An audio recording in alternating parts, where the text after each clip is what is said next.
नमस्कार, मैं अभिषेक कुमार आप सभी का स्वागत करता हूं रेलवे कैंपस यूट्यूब चैनल पे। तो आप सभी को मेरा जय गुरु। तो चलिए एलपी सीबीटी 2 के लिए हीट एंड टेम्परेचर का क्लास नंबर 7th। हालांकि एक दो दिन का गैप रहा आपके इस क्लास 7th में, क्योंकि देखिए मैंने पहले भी कहा कि अभी यहाँ पर जो भी मैं क्लासेस दे रहा हूँ यूट्यूब पे थोड़ी सी इरेगुलरिटी हो सकती है, लेकिन सिस्टमैटिक वे में कंप्लीट हीट एंड टेम्परेचर को जिस तरीके से मैंने पढ़ा दिया है और जो आपके फीडबैक रहे हैं, एक एक धागा मैंने खोला है भाई हीट एंड टेम्परेचर की। तो जो करना चाहते हैं सिस्टमैटिक वे में, एकदम मिनिमम फी है अभी 299। आप एप्लीकेशन इंस्टॉल कर सकते हैं फोकस स्टडी विद, अभी ये नंबर है, कोई डाउट अगर आपको है तो। बिना देर के वे स्टार्ट करते हैं। देखिए मेन आज का जो कंसेप्ट है वो बहुत इंपॉर्टेंट कंसेप्ट है। अब ये इंपॉर्टेंट कंसेप्ट क्यों बन जाता है ना, क्योंकि यहाँ से आपके क्वेश्चन हमेशा बनते हैं थ्योरेटिकल टाइप्स के। थ्योरेटिकल टाइप्स के क्वेश्चन बनने का मतलब यहाँ पर आपका कंसेप्ट कितना अच्छा है ये देखा जाएगा। और किसी भी एग्जाम की बात कर ले, एएलपी के अलावा अगर आप ग्रुप डी की पेपर दे रहे हो, एनटीपीसी का पेपर दे रहे हो, टेक्नीशियन का पेपर दे रहे हो, यहाँ से इवन एसएससी में, पीसीएस में, क्योंकि एक ऐसा ये टॉपिक है ना, क्योंकि डेली लाइफ में भी आप इसका इस्तेमाल करते हैं, या आपको ये फिजिक्स का आपको ये देखने को मिलता है आपको डेली लाइफ में। तो चलिए भाई, सबसे पहले हम लोग बात करेंगे वेपराइजेशन और एवापोरेशन। ये मेन टॉपिक है आज की क्लास का। और कुछ कंडीशन भी देखेंगे, सॉलिड लिक्विड गैस का, ट्रिपल पॉइंट के बारे में बात करेंगे। लेकिन मेन पहले हम लोग ये समझते हैं कि ये जो आपका वेपराइजेशन है और ये जो एवापोरेशन है, कहते किसको है, दोनों के बीच का, क्योंकि बहुत स्लाइटली डिफरेंस है, बट डिफरेंस है। क्योंकि अगर मैं बात कर रहा हूँ वाष्पीकरण की, या यहाँ पे मैं बात कर रहा हूँ वाष्पन की, तो दोनों के केस में क्या हो रहा है, दोनों के केस में आपको जो भी प्रक्रियाएं हो रही है, जो भी प्रोसेस, जो भी घटनाएं घटित हो रही है, उसको इंपॉर्टेंट है आपका समझना।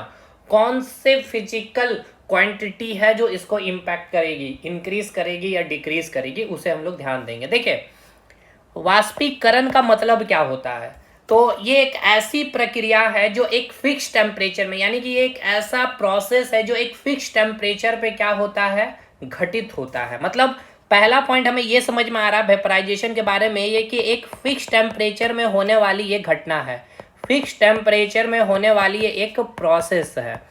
अब ये फिक्स टेम्परेचर कहने का मतलब क्या, आप ऐसा समझिए। अगर मैं आपको एक एग्जांपल लूं पानी का, तो आपको पता है पानी के बारे में, एक फिक्स टेम्परेचर कितना, 100 डिग्री सेल्सियस टेम्परेचर में आपका पानी क्या होता है, आपका पानी उबलना स्टार्ट कर देता है। ठीक है, समझ में आया मैंने क्या बताया। मतलब मैं आपको ये बताना चाह रहा हूं कि वेपराइजेशन और जो एवापोरेशन जो प्रोसेस है, दोनों के बीच में जो स्लाइटली जो डिफरेंस है ना, उसको मैं आपको समझाने की कोशिश कर रहा हूं। वाष्पीकरण में भी क्या हो रहा है भाई, पानी भाप में बदल रहा है, और वाष्पन में भी क्या हो रहा है, पानी भाप में ही बदल रहा है। दोनों कंडीशन सेम है। मतलब आपका ये आपका पानी है, ठीक है भाई, वेपराइजेशन में भी ये पानी आपका भाप में बदल रहा है, और वाष्पन में भी, यानी एवापोरेशन में भी आपका ये पानी भाप में ही बदल रहा है। तो इसके बीच का जो डिफरेंस है ये इंपॉर्टेंट है समझना, यहीं से क्वेश्चन बनता है। तो पहला तो इंपॉर्टेंट पॉइंट आपको ये समझना है कि जो वेपराइजेशन जो प्रोसेस होती है एक फिक्स टेम्परेचर में, हर एक तरल की, हर एक लिक्विड की आप बोल सकते हैं, उसकी जो वाष्पीकरण की दर जो है, यानी वेपराइजेशन की जो रेट है, वो क्या होती है, फिक्स होती है। जैसे पानी के लिए 100 डिग्री सेल्सियस फिक्स है, जब तक पानी 100 डिग्री सेल्सियस टेम्परेचर पे नहीं आएगा तब तक पानी उबलना शुरू नहीं करेगा, है ना, समझ में आया। उसी प्रकार एक और मैं आपको अगर एग्जांपल ले लूं अल्कोहल की, तो अल्कोहल की अगर आप बात करते हैं तो इसका जो फिक्स टेम्परेचर है 78 डिग्री सेल्सियस, जिसको आप कहते हैं बॉइलिंग पॉइंट, पानी का बॉइलिंग पॉइंट 100 डिग्री सेल्सियस।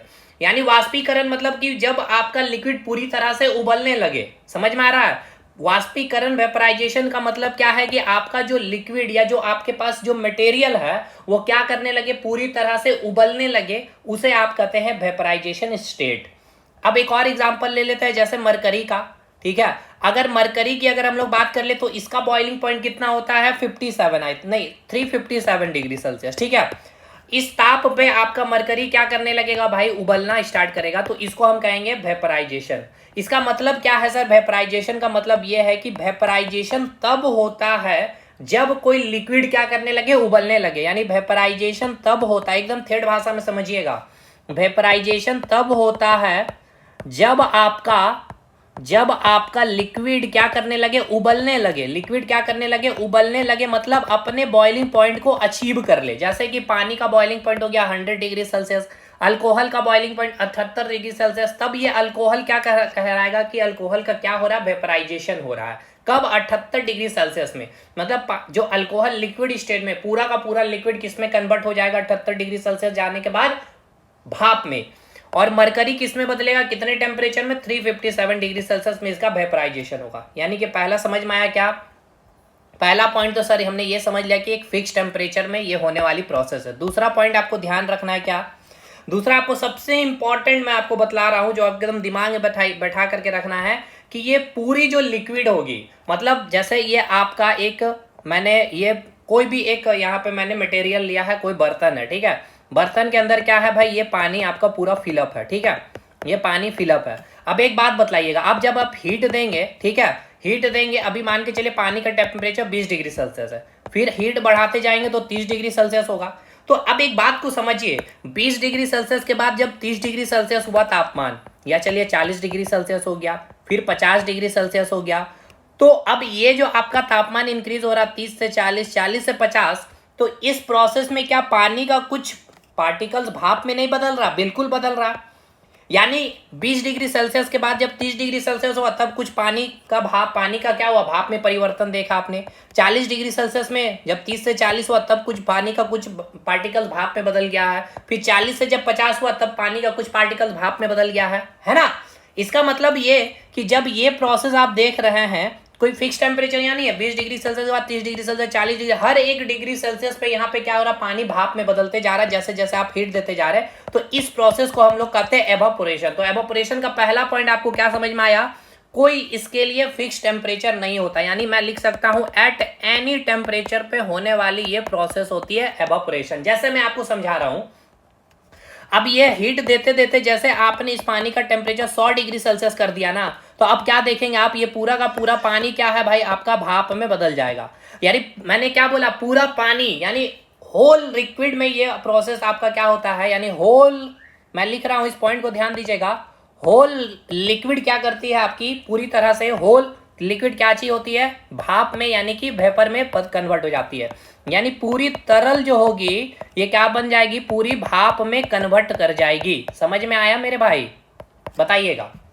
दो पॉइंट मैंने बतलाया, एक मैंने बताया कि एक फिक्स टेम्परेचर में होने वाली प्रोसेस वेपराइजेशन होती है। हर एक तरल का अपना एक टेम्परेचर बॉइलिंग पॉइंट फिक्स होता है, तब जाकर के उसकी पूरी मटेरियल किसमें कन्वर्ट हो जाएगी, भाप में। तो दूसरा पॉइंट भी समझ में आ गया, होल लिक्विड क्या होता है, इसका वेपर में कन्वर्जन देखने को मिलता है। और ये जब होल लिक्विड इसका, यानी कि होल तरल जो पदार्थ है आपका भाप में बदल जाएगा, इसी प्रोसेस को नाम दिया जाता है, वेरी वेरी इंपॉर्टेंट, आपको पूछा जाता है बल्क फेनोमिना क्या होता है, तो वेपराइजेशन को ही कहते हैं बल्क फेनोमिना, ठीक है। बल्क फेनोमिना यानी हिंदी में हम इसे कहते हैं स्थूल प्रक्रिया। बहुत इंपॉर्टेंट लाइन है, ये सब ध्यान में रखिएगा। ये वेपराइजेशन होता है समाप्त। अब बाकी जो है मेन, अब आपका एवोपरेशन समझना। अब समझिएगा, एक मैं छोटा सा एग्जांपल ले रहा हूं। अब आप जब कपड़ा उपड़ा जब धो रहे होते हैं तो कपड़े को क्या करते हैं भाई, बाहर उसको धूप के लिए सूखने के लिए आप टांग देते हैं। तो आप बताइए कपड़े में क्या होता है, नमी की मात्रा होती है, यानी पानी होती है। अब ये पानी, जब ये कपड़ा आपका सूख जाता है, तो आप कपड़ा जब सूख जाता है इसका मतलब क्या है, कपड़े में जो पानी है वो क्या होगा, भाप में बदल गया होगा। तो अब एक बात बतलाइए, ये भाप में जो बदल रहा है, तो क्या ये 100 डिग्री सेल्सियस में ऐसा घटना होता है क्या? सूर्य के जो तापमान वो 100 डिग्री सेल्सियस होती नहीं। अभी आप गर्मियों के दिन में अभी अगर आप तापमान देख रहे हैं तो कितना, 50 डिग्री सेल्सियस। कपड़े बहुत जल्दी सूख जा रहे होंगे। मतलब ये जो घटना है कपड़े का सूखना है मेरे भाई, कपड़े का सूखना, तो इसमें भी क्या है, पानी भाप में बदल रही है। लेकिन क्या 100 डिग्री सेल्सियस में पानी 100 डिग्री सेल्सियस में उबलता है, तो 100 डिग्री सेल्सियस में इसमें पानी भाप में बदला नहीं भाई। कोई भी टेम्परेचर 30 डिग्री सेल्सियस भी धूप में अगर आ रही होगी, रोशनी की जो धूप होगी 30 डिग्री सेल्सियस होगी तापमान, तो भी आपका कपड़ा सूखता है ना मेरे भाई। इट मींस ये कौन सा प्रोसेस हुआ, एवापोरेशन प्रोसेस। क्योंकि ये कोई भी टेम्परेचर में, एट एनी टेम्परेचर में होने वाली जो प्रोसेस होती है उसको आप क्या कहते हैं, एवापोरेशन कहते हैं। समझ में आया? अब देखिएगा, इसको मैं एक अच्छे तरीके से और जो मैं समझाना चाहता हूं उसको ध्यान से समझिएगा, ठीक है। एक बर्तन मैंने लिया है और इस बर्तन में मैंने पानी फिलअप कर दिया, ठीक है मेरे भाई। इस बर्तन को मैंने क्या कर दिया, पानी से फिलअप कर दिया। अब इसको मैंने हीट देना स्टार्ट किया है। अब ये पानी का तापमान इनिशियल था 10 डिग्री सेल्सियस, हीट दिया तो 11 डिग्री सेल्सियस हो गया, फिर हीट दिया तो 20 डिग्री सेल्सियस, फिर हीट दिया तो 30 डिग्री सेल्सियस, हीट दिया तो 40 डिग्री सेल्सियस, 50 डिग्री सेल्सियस, ऐसे करते करते हीट इंक्रीज होते चला गया। तो अब समझिएगा, जब ये 10 डिग्री सेल्सियस से 11 डिग्री सेल्सियस 20 डिग्री सेल्सियस हुआ तो इसमें हो क्या रहा था समझिए। जो पानी का जो सबसे ऊपरी जो लेयर आप देख रहे हैं, जो ऊपरी लेयर देख रहे हैं ना, ये सबसे पहले ऊपरी लेयर क्या होता है, भाप में कन्वर्ट होता है। ठीक है, चलिए ठीक है, ये समझिए क्या हुआ, भाप में बदल गया। अब इसके बाद ये पानी का दूसरा जो लेयर बचा है, जब फिर से और हीट देंगे 20 से 30 डिग्री सेल्सियस हो, तब ये फिर दूसरा लेयर क्या करेगा, भाप में बदलेगा। मतलब समझ में आ रहा है, यानी कि लेयर वाइज यहाँ पे क्या होता है, ये प्रोसेस देखने को मिलता है। और अब जो आपका वेपराइजेशन प्रोसेस था, मैंने क्या बताया था, जैसे ही अपने बॉइलिंग पॉइंट 100 डिग्री सेल्सियस पाएगा, पूरा पानी भाप में बदल जाएगा। समझ में आया। यानी एवोपरेशन का दूसरा पॉइंट वेरी वेरी इंपॉर्टेंट क्या है, ये जो प्रोसेस होता है at the surface of liquid होता है, यानी कि तरल के सतह पर होता है। तरल के सतह पर होता है, इंग्लिश में क्या लिखेंगे, तरल के सतह के तरल के सतह पर, ठीक है ना, तरल के सतह पर होता है, तरल के सतह पर होता है। यानी इंग्लिश में हम इसको लिखेंगे at the surface of liquid, at the surface of liquid. मेरे भाई समझ में आया मैंने क्या बोला। एवोपरेशन लेयर वाइज लेयर होती है, इसीलिए तो इस प्रोसेस को हम लोग नाम देते हैं सुपरफिशियल फेनोमेना। ठीक है, सुपरफिशियल फेनोमेना, ये सब एग्जामिनेशन का क्वेश्चन है। सुपरफिशियल फेनोमेना को हिंदी में कहते हैं सतही घटना। ठीक है, सतही घटना, एक सतह यानी एक लेयर पहले वेपर में कन्वर्ट होगा, फिर दूसरा लेयर कन्वर्ट होगा। समझ में आया कि नहीं भाई। लेयर वाइज लेयर क्या होता है, जैसे जैसे हीट मिलते जाएगा वो लेयर वाइज लेयर भाप में बदलते चला जाएगा। लेकिन वेपराइजेशन में क्या होता है, पूरा बल्क में वो पानी क्या होता है, आपका भाप में कन्वर्ट हो जाता है, इसलिए उसको हम लोग नाम देते हैं बल्क फेनोमिना। और ये लेयर वाइज लेयर प्रोसेस होती है, इसलिए इसको हम कहते हैं भाई सतही प्रोसेस, सॉरी सुपरफिशियल फेनोमिना, यानी कि सतही घटना। समझ में आ गया, यहाँ पे चीजें क्लियर हो गई भाई। अब एक बात अगर मैं आपसे पूछूं कि वेपराइजेशन और एवोपरेशन का जो मैं डिफरेंस बोल रहा हूं, वेपराइजेशन एक फिक्स टेम्परेचर पे होगा, जो आपने लिक्विड लिया होगा। मान के चलिए मेरे पास अल्कोहल है भाई, तो अल्कोहल का फिक्स टेम्परेचर है, अगर ये 78 डिग्री सेल्सियस जैसे अचीव करेगा, पूरा अल्कोहल भाप में बदल जाएगा। लेकिन यही 78 डिग्री सेल्सियस, ये आपका अल्कोहल जो है अभी 78 डिग्री सेल्सियस में नहीं है, अब गर्मी जैसे बढ़ती चली जाएगी, तो ये भी इसका कुछ पार्ट अगर खुला छोड़ देंगे तो भाप में कन्वर्ट हो रहा होगा। अगर ये कन्वर्ट हो रहा है, इट मींस क्या हो रहा है, यहाँ पे एवोपरेशन प्रोसेस हो रहा है। अब ये पूरा होल लिक्विड एक साथ में वेपराइजेशन होगा, इसका क्या होगा, लेयर वाइज लेयर। सबसे ऊपरी लेयर पहले भाप में बदलेगा, फिर उसके नीचे का लेयर, फिर उसके नीचे का लेयर, फिर उसके नीचे का लेयर। क्लियर है भाई। बल्क में फेनोमिना किसको कहते हैं, वेपराइजेशन को बल्क फेनोमिना, और इसको सुपरफिशियल फेनोमिना। यहां तक क्लियर है। अब आपका सवाल और क्या क्या बनेगा, अब आपका सवाल बनेगा कि पहला पॉइंट, टेम्परेचर इंक्रीज करने से क्या होगा, बताइएगा मेरे भाई। देखिए टेम्परेचर इंक्रीज करने का मतलब क्या है, इसका मतलब समझिए। देखिए अभी आपने पढ़ा वेपराइजेशन का मतलब क्या है कि ये फिक्स टेम्परेचर, तो यहाँ पे टेम्परेचर बढ़ना ना बढ़ना कोई मतलब नहीं है भाई। फिक्स टेम्परेचर जैसे अचीव कर लेगा, जो भी आपने लिक्विड लिया है, अल्कोहल लिया है, मरकरी लिया, पानी लिया, 100 डिग्री सेल्सियस 78 370, वो क्या करेगा, वेपराइज कर देगा। लेकिन एवोपरेशन के लिए कोई टेम्परेचर फिक्स नहीं है, तो इसके लिए लागू हो रहा है, एवोपरेशन के लिए ये कंडीशन बनाया जा रहा है कि जब टेम्परेचर इंक्रीज होगा तो आप बताइए जो रेट ऑफ एवोपरेशन है, यानी जो रेट ऑफ एवोपरेशन है, यानी कि वाष्पन की जो दर है वो क्या होगा, वाष्पन की दर क्या होगा मेरे भाई, बढ़ेगा या घटेगा, इंक्रीज होगा या फिर डिक्रीज होगा, बताइए, दिमाग लगाइए। कैसे दिमाग लगाएगा, कुछ नहीं करना। मैं आपको दो एग्जांपल ले रहा हूं, गर्मी का दिन है ये, ठीक है, और ये आपका बरसात का दिन है। चलिए भाई ठीक है, या बरसात ले लीजिए या ठंडे का दिन ले लीजिए, कुछ भी समय ले लीजिए। गर्मी के दिन का जो तापमान आप मान के चलते हैं 44 डिग्री सेल्सियस, तो आज झारखंड में घुस ही चुका है ऑलमोस्ट सभी डिस्ट्रिक्ट में। और बरसात की बात कर ले तो टेम्परेचर यहाँ मान के चलते हैं 20 डिग्री सेल्सियस है। अब एक बात बतलाइएगा, अगर आप कपड़े धो रहे होते हैं संडे के दिन में, बहुत सारे कपड़े आपने यहाँ पर टांग दिए हुए हैं, ठीक है, सुबह के 10 बजे आपने कपड़े को धो करके सारे टांग दिए हैं, और 10 बजे बरसात और ठंड के मौसम में भी ये तीनों शर्ट आपने डाल दिए हैं। अब एक बात बतलाइएगा, जब 1 घंटे के बाद 11 जैसे बजता है, आपको ये भी कपड़ा, ये भी कपड़ा, ये भी कपड़ा, यानी तीनों शर्ट क्या मिलता है भाई, आपको सूखा मिल जाता है। लेकिन ये कपड़ा, ये कपड़ा और ये कपड़ा, ये आप देखते हैं कि शाम होते होते 2-3 जब बज जाती है, तब जाकर के ये सूखता। मतलब यहाँ टाइम का डिफरेंस देख ले तो कितना घंटा हो रहा है भाई, 5 से 6 घंटे, 5 से 6 घंटे लग रहे हैं इस कपड़े को सूखने में, और ये 1 घंटे में ही कपड़ा सूख जा रहा है। इसका मतलब क्या है भाई, यानी हमें पहले ये बताइए, ये जो कपड़ा सूख रहा है कौन सा प्रोसेस है, इवेपोरेशन है, वाष्पन है, क्योंकि ये यहाँ पे क्या है भाई, आप जो बाहर में छत में कपड़े डाले, क्या वो 100 टेम्परेचर वहां पे है? या रूम में आप पानी को गिरा देते हैं तो कुछ देर के बाद आप छोड़ देंगे, गर्मी के दिन तो वो पूरा भाप में कन्वर्ट हो जाएगा। आप बोलते हैं ना पानी सूख जाएगा, गर्मी बहुत है, वो क्या था, भाप में, वो एवोपरेशन प्रोसेस है। क्या रूम का तापमान 100 डिग्री सेल्सियस होता है? नहीं, वो एवोपरेशन प्रोसेस है। उसी प्रकार अब यहाँ पे आप हमें बताइए, टेम्परेचर 44 डिग्री सेल्सियस था, तो यहाँ पर जो एवोपरेशन रेट क्या हुआ, 1 घंटा में आपको देखने को मिला। यहाँ पर टेम्परेचर 20 डिग्री सेल्सियस था, एवोपरेशन रेट यहाँ पे कितना समय लग गया, 5 से 6 घंटा। तो टेम्परेचर इंक्रीज करने से क्या होगा, एवोपरेशन रेट बढ़ेगा, है ना भाई, एवोपरेशन रेट बढ़ेगा। क्लियर हो गया? चलिए इसका जवाब मिल गया, यानी टेम्परेचर इंक्रीज करने से क्या होती है, वाष्पन की दर इंक्रीज करती है। चलिए हो गया पहला पॉइंट, क्लियर है। अब आइए दूसरा पॉइंट, सरफेस एरिया से आपका क्वेश्चन पूछता है कि अगर सरफेस एरिया को, यानी कि सरफेस एरिया यानी कि पृष्ठ क्षेत्रफल जिसको हिंदी में कहेंगे, पृष्ठ क्षेत्रफल को अगर हम लोग इंक्रीज कर देते हैं तो जो रेट ऑफ एवोपरेशन है, ठीक है, रेट ऑफ एवोपरेशन उस पर क्या इफेक्ट पड़ेगा, इंक्रीज होगा या फिर डिक्रीज करेगा, बताइए। अब ऐसे समझिएगा, हमने क्या किया है, एक कटोरा में पानी लिया, ठीक है, एक कटोरा में मैंने पानी लिया है, और ये सेम पानी को मैंने क्या कर दिया है, एक बड़े से बर्तन में, इतना बड़ा बर्तन में मैंने क्या कर लिया है, इसको भाई क्या कर दिया भाई, इसमें ले लिया पानी, ठीक है। 5 ग्राम पानी है मान के चलिए, और यहां पर भी 5 ग्राम पानी है। अब हमें एक बात बतलाइए, ये इसका जो सरफेस एरिया था, मान के चलते हैं सरफेस एरिया 2 सेंटीमीटर स्क्वायर है, और इसका सरफेस एरिया 5 सेंटीमीटर स्क्वायर है, ठीक है ना, समझिएगा। अब देखिए यहाँ पे अगर मैं अच्छे से और भी सिस्टमेटिक वे में बनाऊं तो देखिए, यही 5 ग्राम का जो पानी है, आपको ये पानी का लेयर, पहला लेयर है, दूसरा लेयर है, तीसरा लेयर है, चौथा लेयर है, 5 लेयर यहाँ पे बनाया, और यहाँ पे 3 लेयर में ही ये 5 ग्राम पानी आ जाएगा। देखिएगा भाई, इसका सरफेस एरिया बड़ा है ना, 1 लेयर, 2 लेयर और ये 3 लेयर, ठीक है। अब एवोपरेशन रेट किसका ज्यादा होगा, ये अब 3 लेयर भी ज्यादा हो गया, क्योंकि इसका सरफेस 2 लेयर में ही काम हो जाएगा। अब आपको ये देखने को मिलेगा कि ये जो आपका कटोरा था, ठीक है, और ये आप इसको कटोरा का भी बड़ा कटोरा बोल लीजिए, डेगची बोल लीजिए, ठीक है मेरे भाई।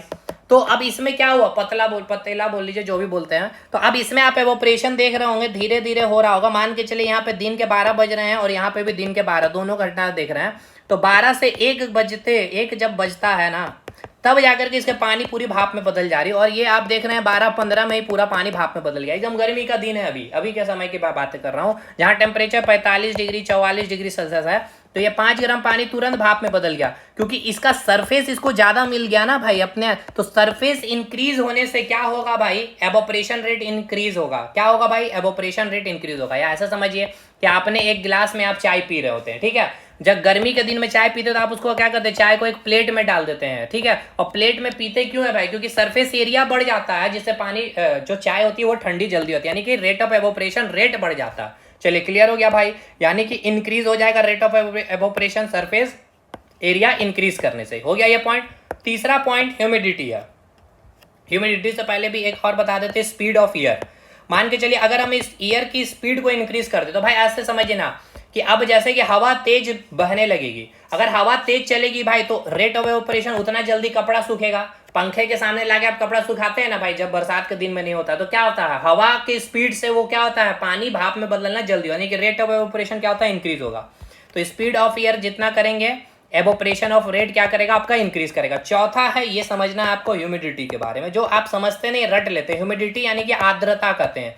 अब इसको समझने के लिए मैं पूरा इसका पोस्टमार्टम करता हूँ, देखिए समझिए ह्यूमिडिटी मतलब क्या होता है, समझिएगा, यानी कि नमी जिसको कहते हैं, या आप आर्द्रता कहते हैं, इसी को हम लोग कहते हैं ह्यूमिडिटी, ठीक है। अब एक आपको समझ में आएगा, एक होता है रिलेटिव ह्यूमिडिटी, एक होता है आपका रिलेटिव ह्यूमिडिटी, ठीक है। रिलेटिव ह्यूमिडिटी यानी जिसको हम लोग लिखते हैं RH। तो आप जब देखेंगे वेदर फोरकास्ट वगैरह में देखेंगे तो आपको मिलेगा जो रिलेटिव ह्यूमिडिटी है वो आपका 60%। इसका मतलब क्या है, समझ में आता है आपको, इसका मतलब क्या है, इसका मतलब ये है कि आपके आसपास जो हवाएं हैं, ठीक है मेरे भाई, आपके आसपास की जो हवाएं हैं, उन हवाओं में क्या होता है भाई, नमी होता है। मतलब उस हवाओं को क्या, उन हवाओं में क्या होती है, एब्जॉर्ब करने की क्षमता होती है। क्या एब्जॉर्ब करने की क्षमता होती है, नमी, यानी कि पानी को एब्जॉर्ब करने की क्षमता होती है। जितना ज्यादा ह्यूमिडिटी होगा उतना ज्यादा चांसेस है पानी पड़ने की, क्योंकि हवाओं में जैसे नमी की मात्रा आएगी तो भाई बरसात होगी, है ना भाई। बरसात में क्या है, पानी की मात्रा हवाओं में ज्यादा होती है तभी ना बरसात होता है। अगर आपका एयर पूरा ड्राई है, हवा में नमी है ही नहीं, तो क्या पानी होगी, गर्मियों के दिन में इसीलिए नहीं होती है। तो 60% मतलब क्या है समझिए, इसका मतलब ये है कि हवा, ये जो हवाएं चल रही है ना आपका, जो भी एरिया में आप रह रहे हैं, मान लिया एक्स एरिया में आप रहते हैं जहां का रिलेटिव ह्यूमिडिटी 60%, इसका मतलब ये है कि वहां की हवाएं, यानी कि एक्स एरिया में जो हवाएं चल रही हैं वहां पे 60% उस हवा में क्या है भाई, पानी है, ठीक है। 40% जो है ना पानी अभी उस हवा में बची हुई है। समझ में आया मतलब क्या है इसका मतलब, यानी कि अभी भी इसको एब्जॉर्ब करने की उस हवाओं का अभी कितना पानी और एब्जॉर्ब कर सकती है, 40%।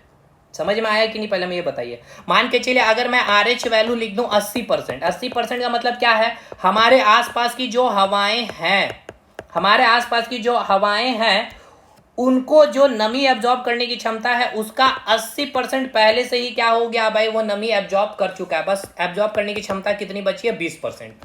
और जहां मैं अगर लिख दूं आर एच इक्वल टू 100%, मतलब जिस एरिया में रिलेटिव ह्यूमिडिटी 100% है, यानी कि वहां की हवाएं में पूरी तरह से क्या है, नमी भरी हुई है, यानी कभी भी यहाँ पे वर्षा हो जाएगी। समझ में आ गया, समझ में आ गया कि नहीं, पहले ये बताइए, ठीक है। यानी अगर मैं लिख रहा हूं ह्यूमिडिटी इंक्रीज है, यानी क्या है भाई, वहां पे हवा में क्या होगा, नमी की मात्रा, यानी ऐसा समझिए ठेठ भाषा में, हवाओं में क्या होगी, हवाओं में क्या होगी, पानी की मात्रा ज्यादा होगी, ठीक है। ह्यूमिडिटी अगर मैं कम लिख रहा हूं, ह्यूमिडिटी डिक्रीज कर गया है, कम है, यानी कि वहां की हवा क्या होगी भाई, ड्राई होगी, यानी कि सूखी कम होगी। अब समझिएगा, अब मैं कपड़ा लाया हूं एक शर्ट को सुखाने के लिए, ठीक है। अब ये गर्मी में जब मैं सुखा रहा था तो भाई जो हवाएं थी उस हवाओं में ह्यूमिडिटी क्या होती है भाई, 0% होती है, 5% के आसपास इतना ही होता है। मतलब पानी, हवाओं में जो पानी एब्जॉर्ब कितना हुआ, 5%। अभी इस हवाओं में कितना है, 90% पानी को एब्जॉर्ब करने की क्षमता है। इसी कारण तो भाई यहाँ से हवा, ये हवा क्या करती है, इसके पानी को क्या करती है, खींच लेती है और जल्दी कपड़े सुखा देती है। लेकिन यही आप बरसात के समय में क्या देखते हैं, यही आप बरसात के समय में यही कपड़े को सूखने में 2 दिन का समय देखते हैं। क्यों, क्योंकि यही कपड़े को सूखने में यहाँ पर जो हवाएं थे, यहाँ पर रिलेटिव ह्यूमिडिटी 90% है, यानी मात्र इसके पास की हवाओं में 10% ही इसके पानी खींचने की शक्ति होती है। तो धीरे धीरे खींच रहा भाई, अब धीरे धीरे खींच रहा तो पानी धीरे धीरे से खींचने के कारण ये आपका जो कपड़ा है बरसात के दिन में धीरे धीरे सूखती है। समझ में आया।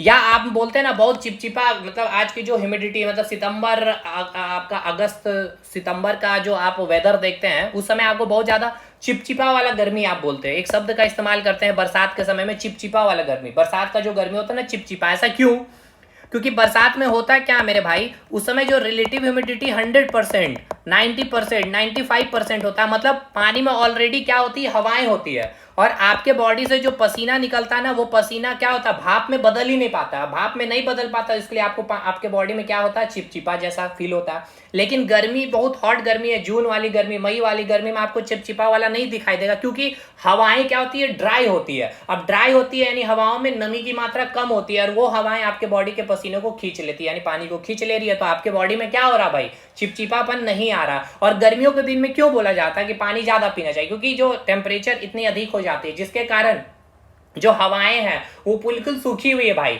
तो आप जितना ज्यादा पानी, क्योंकि आप सांसें भी ले रहे हैं ना, या फिर आपकी जो हवाएं भी बॉडी वो बिल्कुल ड्राई है, तो उसमें नमी की मात्रा कम होती है, इसलिए ये सारी चीजों को ध्यान रखना है। तो अब एक बात बतलाइए, ह्यूमिडिटी का क्या इफेक्ट पड़ेगा, ये आपको जवाब देना। तो देखिए, ह्यूमिडिटी अगर बढ़ जाएगी, ह्यूमिडिटी इंक्रीज हो जाएगी, तो रेट ऑफ एवोपरेशन पे क्या इफेक्ट पड़ेगा।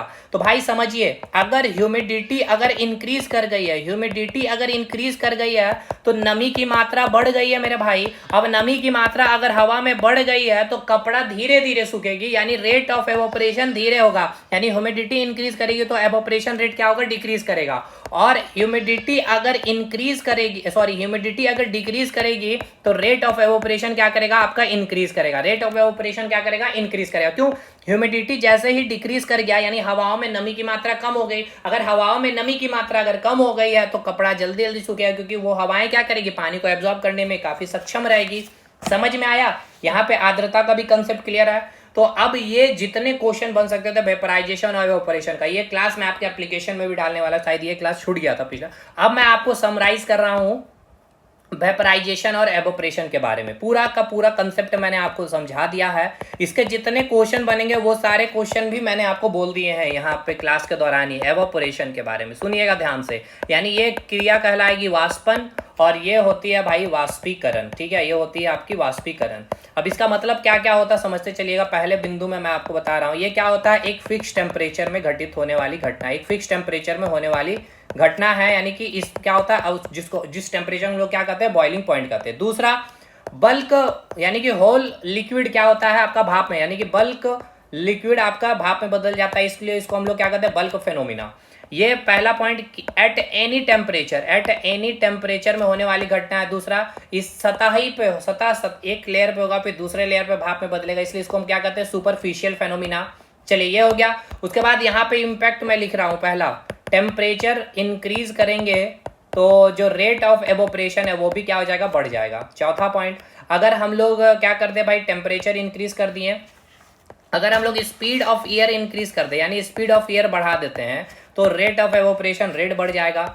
पांचवा पॉइंट, अगर सरफेस एरिया हम लोग इंक्रीज कर दें तो रेट ऑफ एवोपरेशन इंक्रीज कर जाएगा। लेकिन एक अलग पॉइंट यहाँ पे हम लोग आ जाता है ह्यूमिडिटी के बारे में, एक यही है कि ह्यूमिडिटी जैसे इंक्रीज हो जाएगा तो एवोपरेशन रेट घट जाएगा। क्यों? ह्यूमिडिटी इंक्रीज करने का मतलब हवा में क्या आ गई भाई, नमी आ गई है। अब नमी आ गई तो हवा पानी को खींच नहीं सकेगी, खींचेगी नहीं तो एवोपरेशन रेट घट जाएगा। क्योंकि एवोपरेशन में होता है क्या, पानी का भाप में बदलना, यानी पानी का भाप में कब बदलेगा, जब हवा उस पानी को खींचेगी अपनी तरफ। अब पानी ऑलरेडी हवाओं में ऑलरेडी पानी है तो कैसे खींचेगी। और सातवां पॉइंट लिख सकते हैं कि अगर ह्यूमिडिटी घटेगा तो एवोपरेशन रेट बढ़ेगा। तो ये पूरा मैंने समराइज कर दिया यहाँ पे। होप सो आपको ये डाउट पूरे अच्छे से क्लियर हो गया होगा वेपराइजेशन और एवोपरेशन का। मुझे नहीं लगता एक भी सिंगल डाउट आपका बचा हुआ होगा। ठीक है, एवोपरेशन क्या होगा, सतह बाई सतह, लेयर बाई लेयर यहाँ पर, यानी कि ये पानी का लेयर है मान के चलिए, ठीक है, एक बर्तन में पानी का लेयर है, तो वेपराइजेशन 100 डिग्री सेल्सियस पे पहुंचते ही पूरा पानी भाप में बदल जाएगा। ठीक है मेरे भाई। लेकिन एवोपरेशन में क्या होगा, धीरे धीरे पहला लेयर भाप में बदलेगा, जैसे जैसे हिट जाएंगे फिर दूसरा लेयर भाप में बदलेगा। ठीक है, तो होप सो आपको चीजें समझ में आ गई होगी। तो अगर आप चाहते हैं सिस्टमेटिक वे में पढ़ना, बाकी यूट्यूब पे ऐसे क्लास आएगी, कल भी फिर से रेगुलर क्लास रहेगी। सॉलिड लिक्विड गैस का जो कन्वर्जन है, हाई टेम्परेचर लो प्रेशर का कंसेप्ट हो जाएगा वहाँ पे, ट्रिपल पॉइंट का कंसेप्ट हो जाएगा, फिर बॉइलिंग पॉइंट, ये सब चीज़ें हम लोग आगे देखेंगे। अभी बहुत सारी चीज़ें, जैसे कि मैं अगर आपको बता दूं क्या क्या चीज़ें अभी हम लोगों को कवर करना है, यहाँ तक तो हम लोगों ने नोट से सारी चीज़ें यहाँ पे देखिए। हाँ, एक तो ये हम लोग कवर करना एक इम्पॉर्टेंट है, इम्प्यूरिटी वाला। Thermal conductivity very very important है, पूरा इसका कंसेप्ट समझ के एक क्लास में हम लोग करेंगे न्यूमेरिकल्स इसका। फिर फॉरियर लॉ देखेंगे, उसमें का जो फॉरियर लॉ है, जो हीट ट्रांसफर देखते हैं। ठीक है, इसी में टेम्परेचर ग्रेडियंट से क्वेश्चन भी आया हुआ था आपका एलपीसीबीटी 2 में, इसके सारे क्वेश्चन भी मैंने यहाँ पे करा रखे हैं, देखिएगा नोट्स बैच में। फिर ये भी एनोमलस बिहेवियर, यानी कि जल का असंगत प्रसार भी काफ़ी इंपॉर्टेंट है, जो एक अब मतलब अलग टाइप का रिलेशन देखने को मिलता है वहाँ पे। इसके बाद अब आपका यहाँ पे पढ़ेंगे, इसके बाद एनोमलस बिहेवियर के बाद आपका क्या बचता है, हाँ, थर्मोडाइनमिक्स का जितना भी लॉ है वो सारे लॉज हम लोगों को कवर करने हैं। अभी बहुत सारी चीज़ें हैं भाई बची हुई। फिर आइडियल गैस इक्वेशन सारा कुछ देखना है। देखिए ये यूट्यूब की मैं बातें कर रहा हूँ जो करना है, ठीक है, बाकी इसको तो मैं बहुत डिटेल में कराया हूँ, ये सब एप्लीकेशन, उतना डिटेल तो मैं यूट्यूब में भी नहीं कराऊंगा। फिर मोड ऑफ हीट ट्रांसफर के बाद ये खत्म हो जाएगा आपका चैप्टर। ठीक है, तो चलिए बाकी देखा जाए आप कि ये क्लासेस और भी कम से कम लगती है कि 5-6 क्लास और लगेगा, मतलब 12-13 क्लासेस में आपका हीट एंड टेम्परेचर खत्म हो जाएगा। ये आपका 7वां क्लास था, अभी 5-6 क्लास अभी और लगेंगे। ठीक है ना, 5-6 से ज़्यादा ही क्लास लग जाएगा हीट एंड टेम्परेचर में। मिलते हैं नेक्स्ट क्लास में, तब तक के लिए धन्यवाद। और चैनल को भाई थोड़ा शेयर करेंगे, वीडियो को शेयर करिएगा, लाइक करिएगा। और यही है कि आपका अगर थोड़ा सा सपोर्ट मिलता है ना, तो फिर चीज़ें मुझे भी डिलीवर करने में मज़ा आती है कि हाँ इतने लोग देख रहे हैं, इतने लोगों तक चीज़ें जा रही है, और जिस लेवल का कंटेंट दे रहा हूँ एकदम उपयोगी है भाई, बहुत उपयोगी है, और एग्जामिनेशन में डायरेक्ट हिट करने वाले कंटेंट होंगे, कंसेप्ट मैं दे भी रहा हूँ। ठीक है, मिलते हैं नेक्स्ट वीडियो में, तब तक के लिए धन्यवाद।